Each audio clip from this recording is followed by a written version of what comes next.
Does your student struggle with B, D, P, Q confusion? If so, this is the video for you. It's very important that you pay close attention to how your student is writing their B and their D. If they're starting at the top and going down for both letters, this is where they're getting hung up. They're going down and not sure whether they should go left or right, and that's where their struggle is. So let me show you the proper path of movement for these letters. I've created a free resource for you. The B is going to start with the bat, and the D is going to start with the donut. So let me show you. I'm going to direct the student to make the B starting with the bat or the stick. So I'm going to start at the top, go down, up, and around. Now when I'm doing the D, I'm going to direct the kid to make the letter A. So when I make the letter A, I'm starting with the circle and going up and down. Now, to make the D, you're going to do the same motion. You're starting with the donut and going all the way up and back down. By doing this path of movement, your child will be better at writing these letters. A B is going to start down, up and around, and a D is going to start with your donut, around, up, and down. Next, I'll insert a few clips of my own child working with the path of movement of D and B. D, B, oops, D, D, donut, nope, okay, remember, donut, D, start with D. Try again, it's okay, there you go, B. After you've practiced the path of movement in writing, you want to focus on the path of movement in the reading. So I'm going to show you my free resource of how you can do that. Readers read from left to right. So I'm going to ask my reader to put their finger at the beginning of the sentence and to follow along as they read. So the blank. They're not sure what this letter is. Maybe they say Doug instead of bug. So what you need to do is ask the reader or prompt the reader, say, was the bat first or the donut first? When you drag your finger across, what's the first thing that you hit? You're going to hit the bat. So this is the letter B, bat, B, B. So the bug was on the blank. So they get here. Again, if there's confusion, you ask your student, what did my finger hit first? Your child or student should say donut, donut. So this is the letter D. Continuously using this prompt when there's confusion, asking the child, is it the bat or the donut first? That's going to help them really start thinking about the letter and how it's written and how it's formed. Also in the resource, you're going to get information on the letters P and Q. And as you can see here, the P is going to start with a pencil and a Q is going to start with a quarter. And you're going to do the same process. So you're going to show them the visual and then you're going to show them the path of movement. So just like the B and the D, if there's confusion on how to write the letters, then there's probably going to be confusion when it comes to reading the letters. So on the P and the Q, you're not going to start in the same place. You're not going to start in the same place.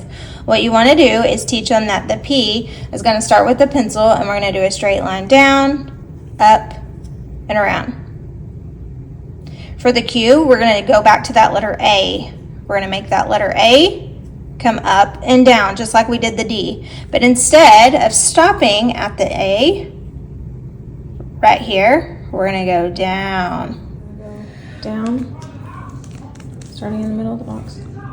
Down, up, around. Good. Around, up, hanging tail.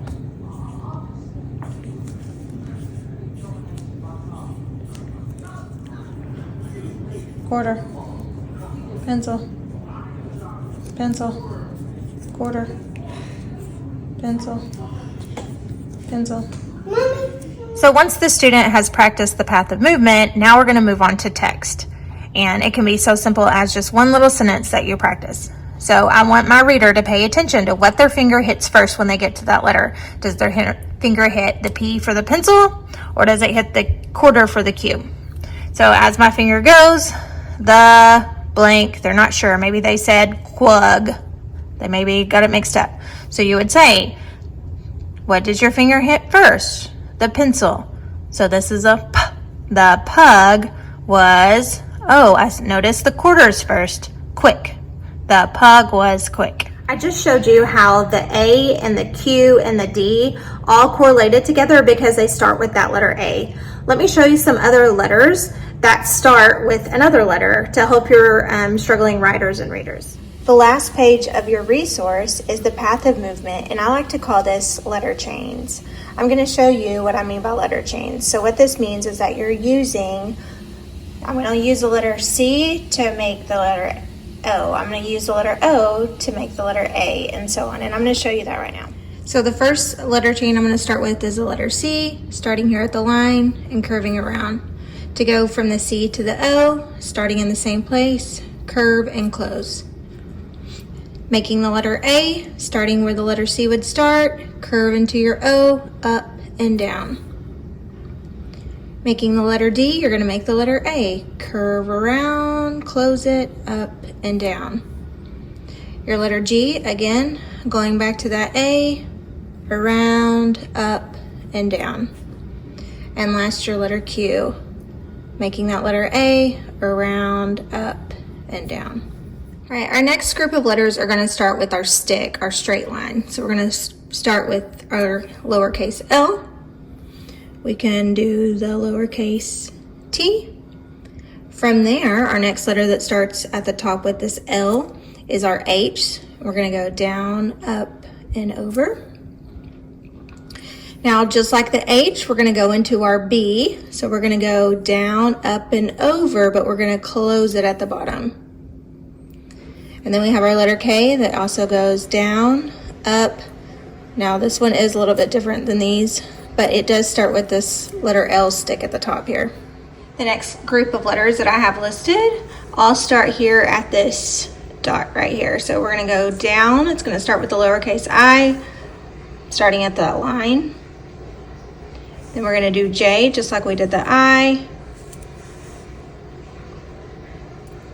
And then we're going to do a P. So we're going to start here. We're going to go down, up, around. Our next chain of letters is going to start with the lowercase r, and it's going to start at the same spot as the I. So we're going to go down, up, and over. Next, we're going to go down, up, and over, just like the R, but we're going to carry that line down. Next, our M, down, up, and over. We're making that N, and then continuing on up and over.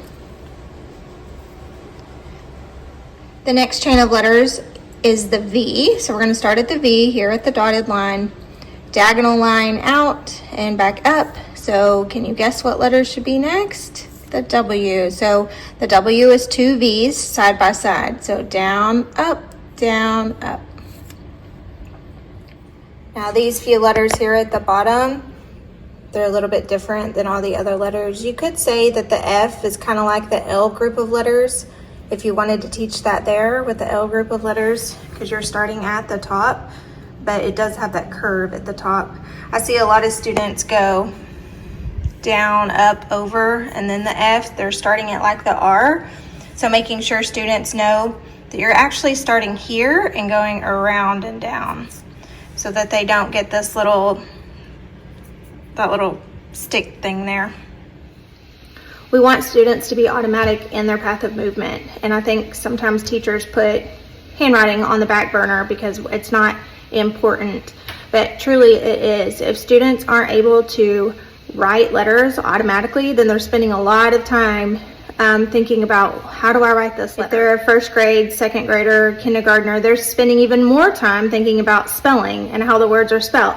So making sure their path of movement is automatic and they know how these letters coordinate and they can write these letters really quickly and not have to think about it is going to help them become better writers. I hope this helps. So this would be a good intervention to use, these letter chains. If you notice your students are not very fluent on writing their letters, they're not automatic, they have to stop and think about, how do I make this letter? This would be a great resource to use in a small group on teaching them to be automatic with their letters.